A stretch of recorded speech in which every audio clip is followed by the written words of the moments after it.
State Fertility Management by Stephanie Harris and Morgan Wilmer. 200 years ago, there were less than 1 billion people living on Earth. Recent evaluations by the UN now suggest that the global population will reach an estimated 8.5 billion people by 2030, with the current population of 7.7.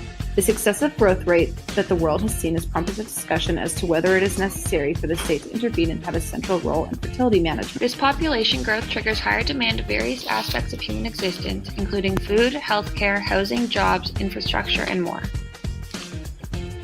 So what is state fertility management? Fertility management suggests that the state dictates to individuals how many children they should have and brings further pressure on them to bear or not. Techniques can range from contraceptives, abortions, improving female education and employment opportunities, to sterilization or coercive state policies. With the world population increasing at an alarming rate, the question of fertility management has started to gain more prominence. However, recent data has revealed that while the world population is still growing, the fertility rate has been declining since the 1960s. Declines in total fertility rate have been seen over time after national economies develop, public health improves, and infant mortality falls.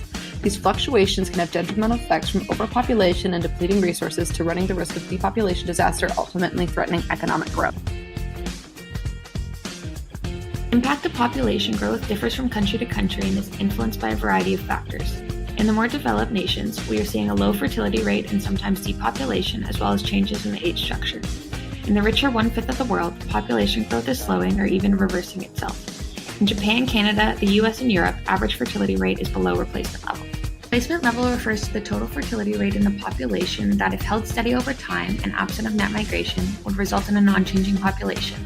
In the past decade, as fertility rates have declined, the proportion of governments with policies to raise fertility has increased from 20% in 2005 to 28% in 2015.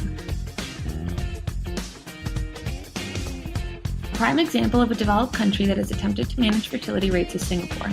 The two-child policy was a population control measure introduced by the government during the 1970s to encourage couples to have no more than 2 children. As part of the policy, the government introduced a set of disincentives relating to childbirth fees, income tax, and maternity leave that penalized couples who had more than 2 children. This government program was almost too successful, and Singapore began to see a population decline that negatively impacted society. Singapore is now experiencing a baby shortage with a fertility rate of 1.2 children per woman. By introducing a committee in 1986 to review and recommend changes and provide incentives to encourage bigger families, the government has been making efforts to reverse their original policies and return fertility to replacement level.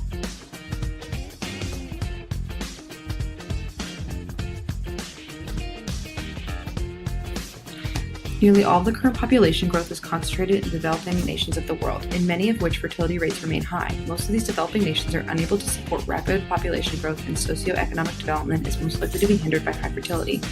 In support of the scientific and ethical double standards, the new Malthusians point to high correlations between birth rates and lower standards of living. To developed countries, developing states' children are needed to supplement the labor force and provide care for their families. In these countries, fertility rates are higher due to the lack of access to contraceptives and generally lower levels of female education. Developing countries often have fewer resources to be put towards fertility management policies and reliable government-funded social services for sexual health development. Zimbabwe is an excellent example of state fertility management working in the developing world. While it still has a higher than average fertility rate at 3.76 in 2015, it has drastically fallen from its previous rate, which at its highest was 7.42 in 1975, and this is due to increased family planning. While grappling with a persistent shortage of health providers, Zimbabwe is intent in improving access and uptake of voluntary contraceptive services among adolescents and reducing their unmet need for modern methods of family planning by 12.6 to 8.5 by 2020.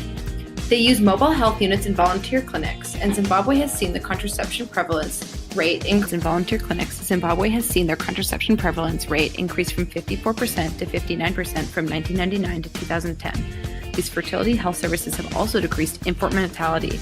Previously, in 1975, it was 70.6%, and as of 2017, it is 36.5%.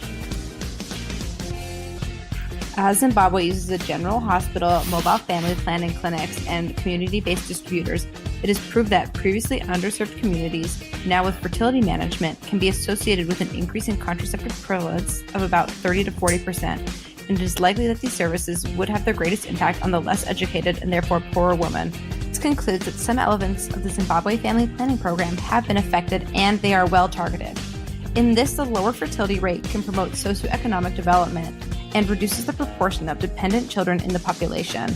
This lower ratio of children to adults can create a demographic bonus, and fewer children families have more disposable income to save and invest, creating a better future.